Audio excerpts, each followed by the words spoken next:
Alright, good day mga ka-1Fi, no?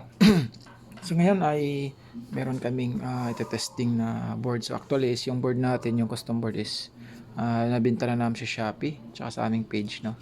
So ngayon para sa testing natin is testing natin sa Node MCU, yung 8266 na.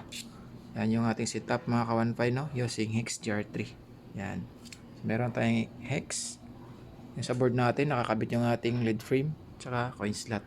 Yung coin slot natin mga kawan is naka-auto cut po siya, power cut yan. So napansin nyo wala siyang power kasi during insert coin lang yung mag-power yung ating coin slot. Sa board natin is marami tayong option, no? Kasi yung board natin is ano siya, 1.5 kiosk na siya. So ready na siya para sa kiosk. So ito po yung ating custom board mga ka-1.5, no? Yan. So dito sa input natin, meron siyang LED indicator yan, 3 volts, yung header na yan. Sa terminal block naman, nandito yung ating RGB lead frame input, coin slot input, bill acceptor input, at saka 12 volts input. Yung 12 volts in or out po yan mga confine. Kung yung gagamitin natin na power supply is DC jack o kaya yung centralized. Yan.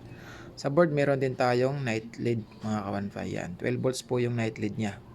Yan, meron tayong reset, meron tayong insert coin button.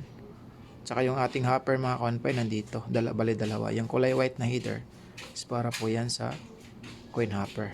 Yan. Yung green naman is para sa thermal printer mga ka-1.5, no?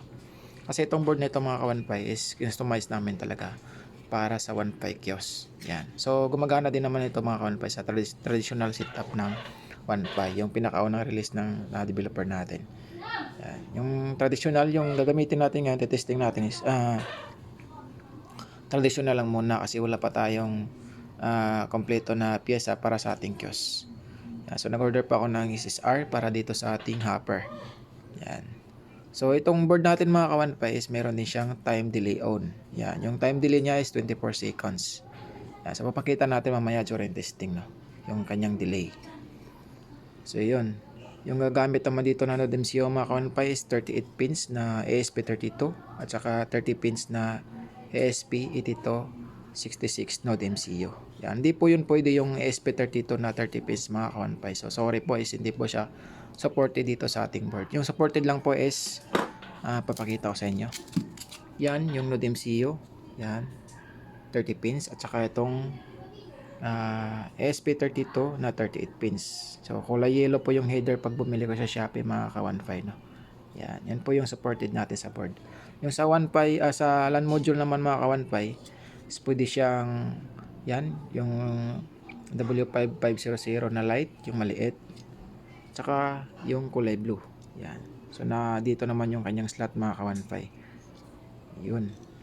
So ngayon, testing natin siya. So pag nag-purchase pala kayo nito mga ka-1.5 sa amin is wala na po kaming Shopee kasi hindi po kami nakapag upgrade sa BIR kasi masyado pong mahal at saka yung negosyo natin is maliit lang naman, kaya po sa mga gusto mag-order sa LX Projects and Circuits is direct PM na lang kayo sa page namin o kaya dito sa video mag-comment kayo mga ka-1.5, no?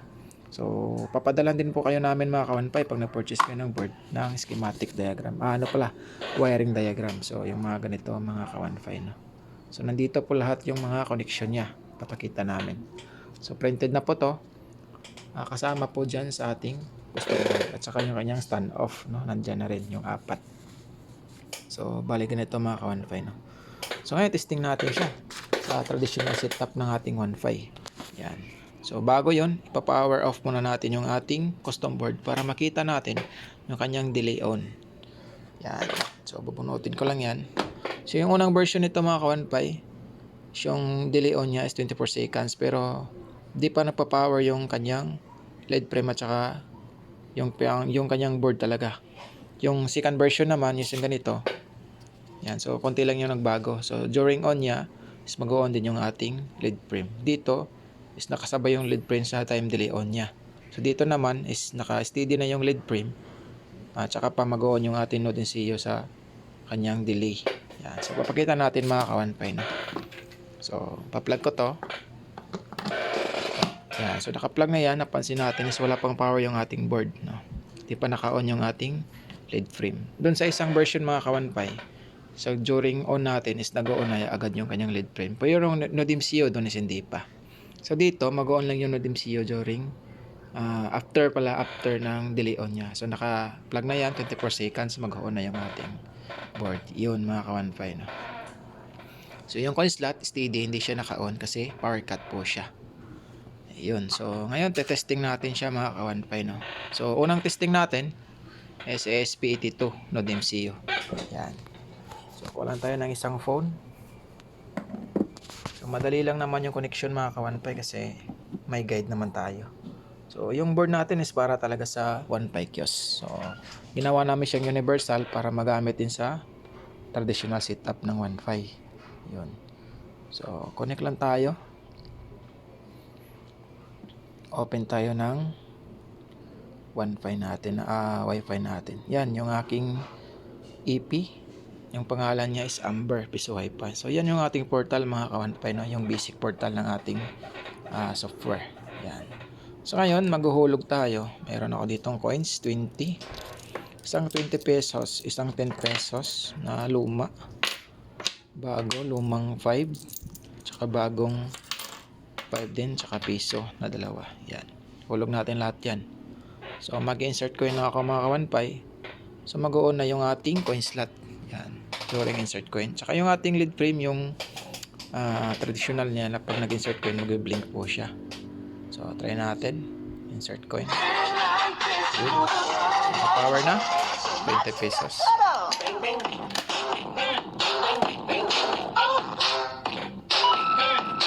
Credit niya 20. Oops. 10 pesos.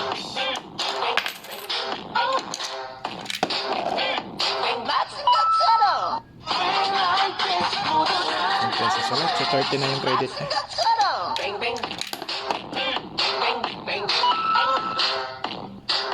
40. So 5. Top 45. So 5 ulit.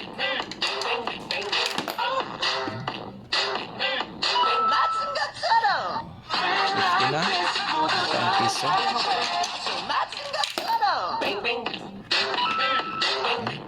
Last one.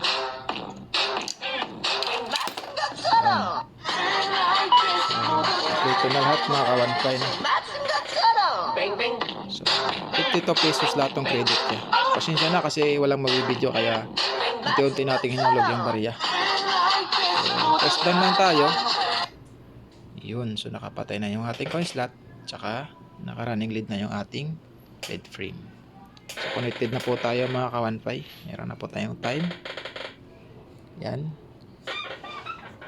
So testing natin sa sa YouTube kung maka-YouTube ba tayo no.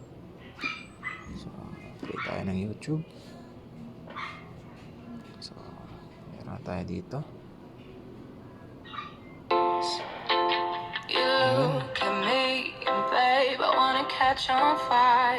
Alright, so yun mga ka-1.5 yun. So wala tayong ghost credit kasi yung ating board is meron po siyang low logic level na circuit para sa ating coin slot no? So naka power cut na siya. MOSFET yung gamit natin para pass switching. Tsaka yung coin slot niya, yung coin signal is meron din siyang protection para di po masira yung ating coin slot. At saka wala po siyang ghost credit mga ka-1.5. Yan.